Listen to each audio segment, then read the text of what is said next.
안녕하세요. 저는 36살에 결혼 6년 차 프리랜서 겸 주부입니다. 주부는 세컨잡으로 활용하는 중이고 아이가 없어서 일을 겸하며 좀 느긋하게 삶을 즐기며 사는 이상주의적인 여자입니다. 불과 일주일 전 제가 너무 분한 일을 당한 나머지 마음 추스리느라 바로 사연을 적어보지 못했습니다. 마음 다잡고 이갈고서 쓰는 사연이니 욕하실 분들은 댓글로 함께 욕 좀 실컷 해주세요. 제 분이 더 풀릴 때까지 말입니다. 결혼 6년 동안 얼마나 많은 일들이 있었겠나요? 아이를 낳지 않는다는 것에서 일부 딩크족 부부들은 예상을 해보실 수 있을 겁니다. 저희 부부는 애 안 낳겠다는 소리를 하면 시어머니 주걱이 허공에 날아다녔을 만큼 정말 욕이란 욕을 엄청나게 처먹었습니다. 저 결혼할 당시 회사를 다니며 일이 너무나 바빠서 남편에게 애를 가지지 않을 테니 같은 생각을 가지고 있지 않으면 그냥 이쯤에서 헤어지자고도 했었어요. 하지만 남편은 본인이 먼저 애 가지고 딴소리 안 한다는 각서까지 쓰며 결혼을 들이밀었고 저희 부부는 양가 부모님께도 확실하게 결혼 후에 자녀 계획이 없음을 밝히고 결혼을 했습니다. 결혼하고 나서 6년 내내 저희 부부 사이에는 그 각서가 여전하게도 유효한 중이고 각자 현재 생활에 불만 없이 잘 살고 있어요. 저는 건강상의 이유로 회사 그만두고 30 중반부터 프리랜서로 집에서 일하고 있는데 이전에 출퇴근하면서는 감히 단 한 번도 느껴보지 못한 삶의 여유와 건강을 되찾았고요. 그 사이 남편은 쭉 회사를 다니긴 했으나 자기 입지가 점점 높아졌다 보니 스스로에 대한 성취감을 곧잘 느끼며 행복히 살고 있습니다. 각자 원하는 것을 얻어보며 사는 중인지라 아이를 낳았으면 어땠을까 싶은 아찔한 상상을 해보며 고개를 절레절레 거릴 때도 있습니다. 물론 애한테서 받는 행복을 이루 말할 수는 없겠으나 그냥 저희가 이 삶에 만족을 한다는 게 중요한 거 아니겠어요? 그런데 저희 시어머니 결혼 1년 차도 되지 않아서 처음에는 남편한테만 궁시렁대며 애를 안 낳는다는 며느리가 소름이 끼친다는 말을 해대며 제 얼굴을 붉히게 만들더니 결혼 3년 차쯤이 되어서는 저에게 직접적으로 30대니까 얼른 아이부터 낳으라는 말을 뻔뻔하게 해오며 정신을 피폐하게 만드셨어요. 다른 사회 속의 시모들처럼 집으로 무작정 찾아온다거나 일하는 중인데도 수시로 전화를 해서는 임신 문제로 닥달을 하는 문외한 정도까지는 아니었지만 차라리 그렇게 닥달이라도 했으면 싶더라고요. 그러면 제가 확 시댁이고 시모고 뭐고 다 엎어버리곤 쌍욕을 제대로 날리고선 연이라도 끊었을 텐데요. 하지만 시어머니는 오랜만에 전화 와서는 툭 하면 임신하란 말을 던지고 또 잊을만 하면 전화가 와서는 너 같은 며느리는 안 받았어야 했다는 말에 상처를 툭 주시고 저에게는 이런 식으로 참 정이 안 가는 지독한 시어머니셨어요. 그런데 시어머니가 저에게 불만을 표출하는 데에는 단순히 애를 낳으라는 말로 구박을 하는 것 말고도 또 있었습니다. 차라리 말로 괴롭히는 게 더 낫겠다 싶을 정도로 제게는 상처가 되기에 충분한 방법이었습니다. 바로 저의 죄 없는 친정어머니를 괴롭히고 제 앞에서 적나라하게 욕보이는 일이었습니다. 저희 엄마는 직업이 딱히 없으세요. 집에서 지금 아버지랑 같이 쉬고 계십니다. 이렇게 사신 지는 9년 정도 되어가는 것 같아요. 저 20대 중후반에 아버지가 은퇴하고서 엄마랑 본격적으로 노후를 함께 보내셨으니 말이죠. 친정 아버지는 교사 일을 하셨고 지금은 연금을 받고도 계시며 친정 엄마는 외갓집에서 이모들과 삼촌한테 부모님이 골고루 재산을 분배해 주셔서 각자 2억 원 정도를 받은 걸로 알고 있어요. 그게 저 8살 때였으니 지금으로 치면 정말 큰 돈이었죠. 그 돈 불려 지금 부모님 사는 10억 시세의 아파트도 엄마 명이고요. 그간 두 분이서 벌어두고 모아두신 돈으로 여행도 주고 다니셨고 두 분이서만 여행을 가기 자신 없다며 제 동생 데리고 한국 밖으로 나간 적도 많으셨어요. 생활하는 건 저하고 남동생으로부터 받는 용돈에다가 아빠 연금에 엄마도 따로 연금보험을 들어놓았던 것이 있어서 그 돈으로 넉넉하게 살고 계시고요. 한 5년 전부터는 시에서 제공하는 조그만 텃밭 하나를 2년 단위로 분양받아서 농사를 짓는 취미생활을 하며 지내고 계십니다. 거기서 뭐 김장할 배추는 당연한 거고 금값이라는 상추에 무에 가지랑 고추 그리고 방울토마토까지 참 다행히 키우세요. 주말마다 드라이브 겸 텃밭 가서 물 주고 잡초 뽑고 주변 이웃들이랑 덕담 나누다 돌아오는 재미로 일주일을 사는 분이기도 하십니다. 사치를 부리지 않는 분이시라 돈 크게 나갈 일이 없고 텃밭에서 땀 흘려 수확한 작물들은 자식들 포함한 주변 사람들한테 퍼주는 재미로도 사십니다. 반면 저희 시댁은 노후 준비가 전혀 되어 있지 않아요. 지금까지도 나이가 60이 훨 넘으셨는데 뼈 빠지게 식당 보조로 일을 하고 계시고 앞으로도 이렇게 종신형 마냥 일을 해야 할지 모릅니다. 남편이 형편은 어려운 거 아니 저랑 결혼 초에 진즉 상의를 하고는 다달이 용돈을 보내드리고 있는 걸로 아는데 그걸로도 모자라 아버님이나 어머님이 둘 다 일을 하러 나가야만 하는 실정이죠. 지금 사는 집은 20평대의 다세대 주택이고 서울 아닌데도 값은 한 4, 5억 원이나 되나 싶습니다. 남편한테 형제자매가 남편 포함해서 셋이다 보니 재산을 나눠도 한 사람당 세금 떼면 1억을 채 받지 못할 거예요. 이런 사정에 시어머니의 눈에 우리 엄마는 잘못한 게 없어도 좋게 보일 리가 없었습니다. 결혼 전부터 늘 가시가 박혀 있곤 했어요. 다정한 엄마 아빠를 보면 혼자 괜히 기 안 죽어도 되는데 기 죽어서는 제 앞에서만 참 사치 있는 양반들 같아. 난 살면서 그런 사람들을 늘 경계해 왔는데 결혼으로 엮이니 어쩔 수 없네. 라고도 하셨고 지금 사는 저희 신혼집을 저희 부모님이 80%가량의 금전적 지원을 해주셨을 때에도 난 집 있는 걸로 생색내는 사람이 싫다. 집은 있어도 그만이고 없어도 그만인 건데 그거를 다 큰 자식들한테 사주는 게 다 무슨 의미냐. 그냥 돈 자랑하려는 거지. 라면서 저희 부모님 앞에서는 돈 많이 보태줘서 고맙다고 아주 절을 할 뻔하더니 제 앞에 와서는 저희 부모님의 늦은 뒷담화를 하셔서 제가 깜짝 놀랐던 적이 있었습니다. 은퇴하신 저희 아버지를 향해서는 제대로 된 직업 한번 가져보지 못했던 양반이 니네 부모님도 참 그렇다. 네 아버지 선생을 했다면서 은퇴는 왜 하냐? 할 일이 없어도 집에 있으면 안 됐지. TV를 보니 요즘은 막 경비원도 뛰고 청소도 한다고 하던데 그런 건 또 곧 죽어도 하기 싫나 보지? 자존심은 있어가지고. 그렇게 자존심 세우다가 재산 말아먹은 것들을 내가 한두 번 본 줄 알아? 라면서 사라지지도 않을 저희 부모님의 재산 걱정을 주제넘게 하셨어요. 더 정확히는 재산 탕진 걱정을 말이죠. 그러면 옆에서 그 얘기를 듣고 있던 저희 남편이 엄마, 엄마가 잘 몰라서 그러는데 얘네 집 부자야. 돈 잃고 뭐 그런 걱정을 할 필요가 없는 거야. 라면서 제 기분을 살펴준다며 시어머니께 약간의 반박을 했고요. 그러면 시어머니는 입이 뾰루통하게 튀어나와서는 돈 많은 거 다 소용없다. 돈이 있어봐야 남자는 밖에 나가 여자 만나 딴 살림 차릴 궁리만 하고 여자는 어디 춤 배우러 나가서 남자 앞에서 궁뎅이나 흔들려 난리지. 내가 진짜 돈 많은 사람들 많이 만나봐서 하는 소리야. 내가 그런 사람들 한두 번 본 줄 알아? 라고 다시 반박을 하셨습니다.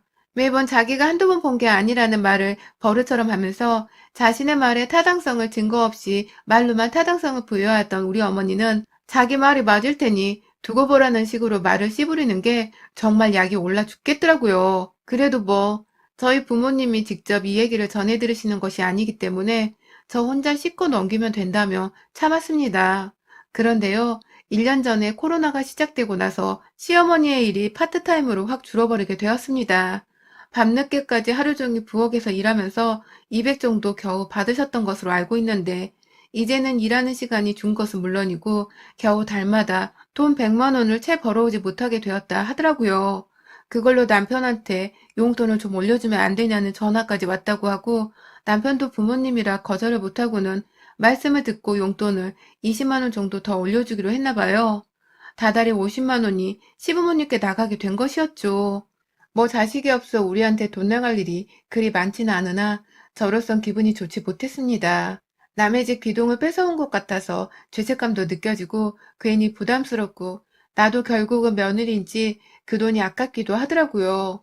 그래도 남편을 낳아주신 분이니 이 정도의 기본 도리를 해야 한다며 또 마음을 다잡았는데 그 와중에 뜬금없이 저희 엄마가 시어머니의 고된 삶에 대한 짜증을 받아주는 사람이 되어버렸어요.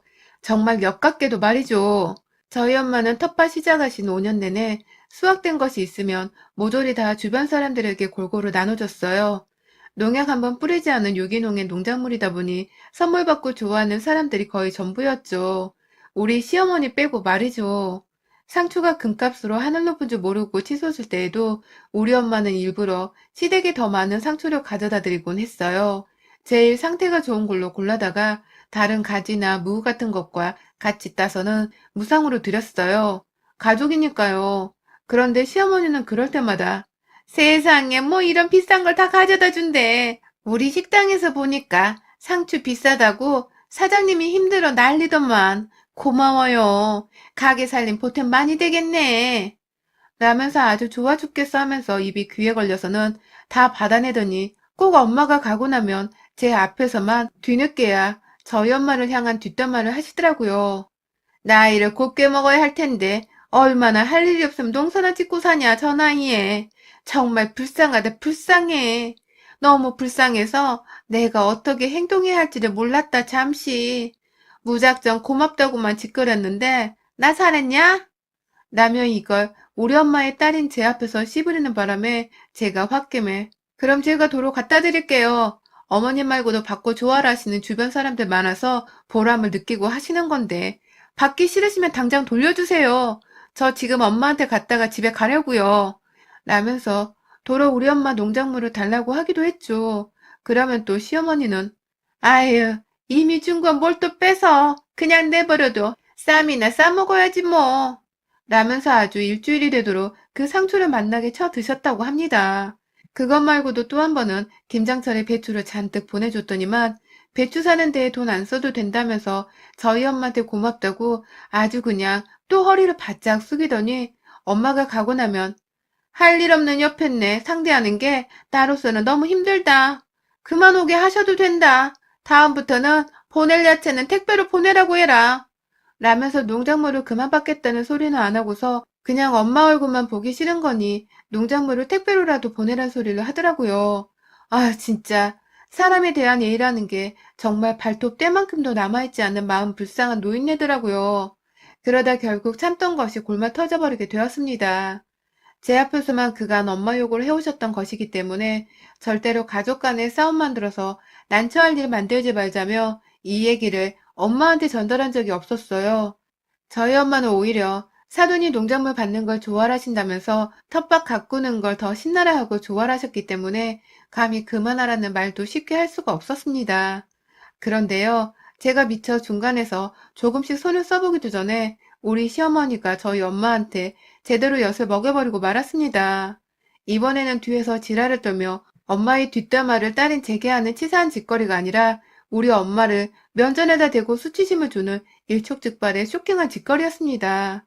최근에 시어머니는 다니던 일자리에서 뭔 안 좋은 일이 있었나 봐요.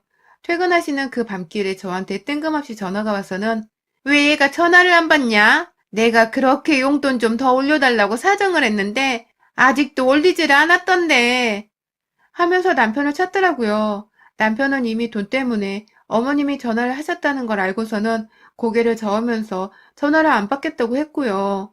그래서 남편은 지금 자고 있다고 말씀을 드리곤 다음날 남편에게 연락드리라고 바로 일러주겠다는 말과 함께 전화를 무사히 잘 끊었습니다. 그런데 다음날 아침 시어머니는 새벽 7시가 되었는데 남편이 아닌 저한테 또 전화가 와서는 너 아들한테 내가 전화했다고 전했냐? 왜 애가 아직도 연락이 없냐? 넌 정신머리를 어디다 두고 살고 있냐? 라면서 급 재촉하시는데 아휴 정말 욕이 나오더라고요. 기분이 태도가 되는 것을 정말 싫어하는데 시어머니가 딱 그런 짓거리를 하고 있으니 제 기분이 결코 좋을 리가 없었습니다. 그런데 이 기분을 빨리 풀어드리지 않으면 내내 내가 시달리겠다 싶어서 저도 힘들었던 나머지 저희 엄마랑 통화를 하면서 한풀이를 했어요. 시어머니가 요즘 힘드신지 돈 타령을 많이 한다고 남편한테도 하루 종일 내내 연락하고 용돈을 올려달라 하는 건지 남편이 최근 들어 연락을 아예 안 받으려 하기 시작했다며 자식과 어미 사이에서 며느리인 나만 죽어가는 기분이라며 엄마한테 막 툴툴거렸는데 엄마가 같이 텃밭이라도 가서 시어머니가 늘상 좋아라 하시던 상추랑 야채들을 좀 따다가 시댁에 들고 가자고 제안을 하셨습니다. 멋모르고 아주 해맑게 너희 어머님 좋아하시는 거 들고 가 기분 풀어드리면 되겠다. 이럴 때 네가 든든한 며느리가 되어드려야지. 라면서 말씀하는데 아휴 제 속이 완전히 타들어갔습니다. 그간 시어머니는 텃밭에서 먹을 거 가져다주는 저희 엄마를 향해 오만 뒷담화를 다 까왔는데 그런 시어머니를 뭐가 이쁘다고 제가 엄마랑 손수 또 농작물을 뜯으러 텃밭에 가야겠다고 생각을 할 수 있었겠나요? 다만 이미 텃밭을 딸이랑 갈 생각에 그리고 안 싸두는 기분 좋게 해줄 수 있다는 생각에 기분이 업이 되신 엄마의 목소리를 들으며 도저히 거절을 할 수가 없었습니다. 엄마 따라 텃밭을 가서는 엄마 말씀 듣고서 상추를 열심히 땄습니다. 지금도 금상추인 거 주부님들은 다 아시죠? 그거를 시어머니한테 또 쥐어줘야 한다는 생각에 너무 분해 죽을 것 같았고 혹여나 이걸 들고 가서도 자기 기분 안 좋다면서 우리 엄마한테 자기 기분대로 무리하게 태도를 갖추지는 않을까 싶어서 머릿속이 참 복잡했어요. 혹여나 우려하는 일이 일어날까 싶어 불안했지만 엄마 앞에서는 절대로 뭘 공짜로 받을 때마다 싫은 티를 대놓고 내지 못하는 치졸한 분이셨기 때문에 걱정은 잠시 붙들어 매고서 농작물을 좋은 걸로 고르고 또 골라 엄마와 함께 시댁에 갔습니다. 최근에 일하는 시간도 많이 줄어들었기 때문에 그 시간에 집에 계시다는 것 정도는 잘 알고 있었고, 그래서 일단 시댁으로 가는 차 안에서 시어머니께 전화를 한번, 그리고 따로 도착 5분 전에는 문자로도 거의 다 왔다는 것을 알려드렸습니다. 어머님은 알겠다고 직접 답장도 해주셨고요. 하지만 시댁 앞에서 초인종을 누르자 시어머니는 한참 동안 문을 열어주지 않았어요. 잠시 집을 나갔나 싶어서 당황해하다가 뒤늦게야 저 집안에서 누가 저벅저벅 걸어 나오는 소리가 들리더라고요. 나이가 있는 분이니까 잠시 잠이라도 들으셨던 거라 생각을 하고서 반갑게 인사를 드리려고 서 있었는데 대뜸 문이 열리자마자 날라온 것은 쌍욕이었습니다. 아유, 이놈의 며느리는 진짜 생각할수록 짜증나고 귀찮아 죽겠네. 너는 왜 지금 우리 집에 와가지고 사람을 오라가라 하냐? 라면서 제 면상에 침을 튀겨가며 소리를 지르다가 옆에 저희 엄마를 보고서는 한 1초 정도 당황하더니 이미 글렀다는 체념을 한 건지 이내 저희 엄마한테도 욕을 퍼부으셨어요. 애미나 딸년이나 이거 정말 짜증나 죽겠어. 오면 뭐 어쩔 건데. 또 그거 상추 풀떼기 주고 가려고? 줘, 빨랑 줘. 주고 꺼져. 이거 주려고 온 거잖아. 들어가서 놓고 나가. 라면서 순간 저희 엄마의 팔을 잡아당겨서는 손에 들고 있는 상추 같은 봉다리를 부엌에다가 놓고 나가라면서 집 안으로 끌고 가선 등을 부엌으로 밀어버리셨어요. 그리고는 이내 엄마가 얼떨결에 겁먹고서 바닥에 놓아두는 상추 든 봉다리를 보더니 하구한 날 흙구덩이 위에서 풀이나 뜯는 주제에 무슨 팔자에 일도 안 하나 몰라. 너 혹시 내 아들한테서도 용돈 받고 있는 거야? 설마 그래서 내 아들이 나 용돈 더 못 준다고 하는 거야? 너 이러고도 할 일 없이 사는 이유가 뭐야? 왜 자꾸 주변에 와서 팔자 좋은 티를 내고 사냐고. 네가 뭔데 이년아. 라면서 급기야 시어머니가 미쳐도 단단히 미쳐버렸는지 저희 엄마의 얼굴을 향해 상추를 한 움큼 쥐어다가 던져버리고야 말았습니다. 저희 엄마, 저는 순간 옆에서 호랑이 한 마리가 사파리 안으로 갑자기 나타나 저희 엄마를 물고 사라진 줄 알았어요. 저희 엄마도 어디 가면 나이를 먹을 대로 먹으신 노약자 대우를 받는 분이십니다. 그런 엄마가 딸 앞에서 질질 끌려가다 못해 부엌으로 등 떠밀어져 버렸고 그 뒤에서 시모는 급기야 엄마가 땀 흘려 따온 상추를 엄마의 얼굴에다가 무례하다 못해 정말 저게 미친 건지 얼굴에다가 상추를 던져버리면서 지 아들 돈을 쓰고 있냐는 말도 안 되는 의심을 뱉어내며 엄마를 모욕하는데 그 시모의 악랄한 짓거리를 눈앞에서 목격한 직후 저는 절대로 저 늙은 여우의 며느리로 살 수가 없었습니다. 더 이상 내가 치사하고 더러워 며느리를 안 하겠다는 결심을 해버렸네요. 달려가 시모의 뒷덜미를 잡고 쥐어흔들다가 부엌 밖 쥐꼬리만한 거실 바닥으로 내팽개쳐 버렸습니다. 감히 누구 엄마한테 손찌검을 해? 이 할망구가 미칠 거면 좀 곱게 미치던가. 감히 너 같은 게 감히? 감히 너 같은 게 내 엄마를 감히? 라면서 시모가 저지른 것처럼 상추 한 움큼을 쥐어다가 싱크대에서 찬물에 양껏 적시고는 자빠져 있는 시모의 면상에다가 정말 있는 힘껏 내리쳤고요. 상추에다가 물벼락 맞은 시모가 허우적거리는 동안 저는 시모가 식탁 위에서 마늘을 갈고 있길래 그 갈린 마늘이 담겨져 있는 믹서기 안에다가 상추를 꾸역꾸역 집어 넣었습니다. 옆에서 저희 엄마는 제가 하는 행동을 굳이 말리지 않으셨어요. 그 당시 엄마도 너무 어이가 없고 황당해하던 때여서 시모를 향한 화가 머리 끝까지 나 있는 상태였거든요. 살짝 겁을 먹었다가 제가 더 지랄을 해대는 꼴을 보고서는 내심 든든했는지 제 옆에서 제 행동을 찬찬히 보다가 이내 시모 쪽으로 고개를 돌리고는 계속해서 시모를 노려보고 계셨고요. 저는 상추랑 마늘에다가 찬물까지 믹서기에 넣어 갈아놓고서는 그 역한 냄새나는 이물질, 그 즙, 그 갈린 것들을 곧바로 시모의 면상에다가 재차 부어버렸습니다. 똥푸는 소리마냥 철푸덕하는 깨림직한 소리와 함께 시모의 얼굴은 순식간에 초록초록한 마늘과 상추 찌꺼기들과 제백들로 뒤덮여 버렸고, 시모는 숨도 못 쉬고서 눈을 감은 채로 일시정지가 되어서는 감히 얼굴에 무서워 손도 못 대고 있었어요. 저는 뭐 그 꼴만으로도 충분히 만족스러웠는지라. 엄마 가자. 저런 옆에내는 시모 취급해줄 필요가 없어. 어디 감히 사돈 어려운 줄 모르고 싸가지 없게 상투를 던지기를. 확 진짜 죽여버리라 말았네. 아우 진짜 확 다음에 또 걸려봐. 진짜 다리 하나 분질러 놓고 반병신 만들어줄 테니까. 나는 말과 함께 남은 상추는 꾸역꾸역 다시 챙겨서는 시댁을 나왔습니다. 시모는 그날 있었던 일에 단단히 겁을 먹었는지 용돈 올려달라며 한동안 저희 남편한테 꾸준히 연락을 하더니만 결국 그날 후 저희 남편한테 감히 단 한 번의 연락을 하지를 않더라고요. 저한테는 당연히 쥐 죽은 듯이 살기로 작정했는지 소식을 감춰버렸고요. 맘만 먹으면 직접 시댁 가서 또 뭐 비유를 맞춰드리고 어떻게든 안부를 물을 정도는 되지만 이미 시모 얼굴에 상추가라 집어던진 그 순간부터 저는 이 집안의 며느리가 더 이상 아니었기에 신경 끄고 살겠다며 남편에게도 니네 엄마 얘기는 이제 내 앞에서 꺼내지 말라며 단단히 일러두었습니다. 그냥 대충 우리 엄마한테 실수를 단단히 해서 다시는 니네 엄마 꼴 안 보고 살 거니까 당분간만이라도 제발 니네 엄마는 마음속에 묻어두고 살라고 하니 남편은 그 사이 저희 엄마한테 전화를 해서는 괜찮으시냐고 안부를 물었대요. 자기 엄마가 그간 장모님 뒷담화를 자주 했던 것을 워낙 잘 알고 있었던 남편은 이번에 뒷담화를 하다가 저희 엄마한테 걸린 게 아닌가 하는 단순한 생각을 하는 듯 했고, 그런 남편한테 저희 엄마는 이제 나한테 사돈은 없다. 그 할망구 얘기 꺼낼 거면 자네도 전화하지 마라. 라면서 단단히 벼뤄줬다고 하네요.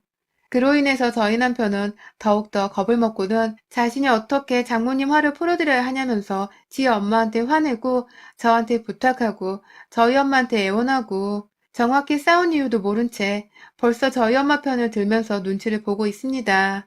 그걸로도 저희 모녀는 시어머니께 충분한 복수를 했다 생각하고 있고요. 다음엔 확 또 우리 엄마한테 함부로 얘기하면 제가 김치를 갈아서 부어 던져버릴 겁니다. 여러분의 생각은 댓글로 남겨주세요. 오늘도 시청해주셔서 정말 감사합니다.